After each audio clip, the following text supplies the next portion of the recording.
50% of the women I work with have been doing some sort of assisted reproductive technology like IVF or at least IUI.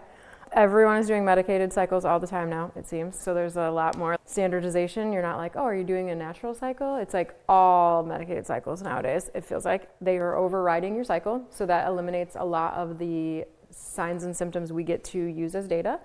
So there's that factor. The stimulation of the ovaries is my main consideration. So it's why women are told, don't try to get pregnant naturally when you're doing stimulation cycles or something, because you might have overstimulation of the ovaries. That's the main concern, right? Is like not getting them in a worse position because of what they're doing with their fertility treatments. You're going to do what you want with your doctor and your fertility clinic if that's the path you're already committed to and feeling good about.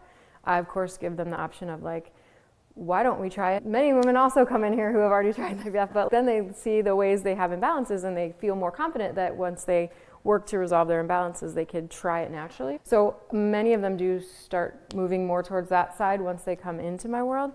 But it's just so common. I don't have a separate track for people who have done IVF or are even doing IVF. I teach them the basics, like your period is not your period. If you're on birth control pills for this year for doing IVF cycles, for example, you're not having a period that is data rich anymore. You're having a medicated process happen to your reproductive system, so we're not able to use those signs as much. We can then lean more heavily on the other signs and symptoms that your body is still giving, which are affected, of course, too, by things like birth control pills. There's still going to be some data to work with, and so we just have to lean more heavily on the outside of the reproductive tract signs and symptoms. And I just give them that expectation. Your hormones are not going to be more balanced after your IVF attempts, unfortunately. That's not part of the healing process for your reproductive challenges. It's either keeping them the same or worsening them.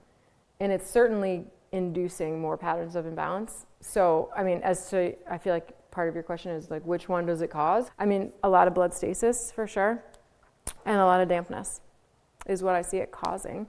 The stress of the fertility process is definitely causing a bunch of chi stagnation. Then you can look at the deficiencies that are caused by birth control or other medications too. It's going to hit you across all your body systems ultimately. Hi. How long are people taking to? It depends on the person. It depends on your imbalances. If you don't have a lot of patterns of imbalance to deal with, and the ones you do have are very new, you're very healthy otherwise type of thing, just one little imbalance. Maybe you could go through the stages like a couple weeks each. That's kind of like my short end expectation is like 3 months.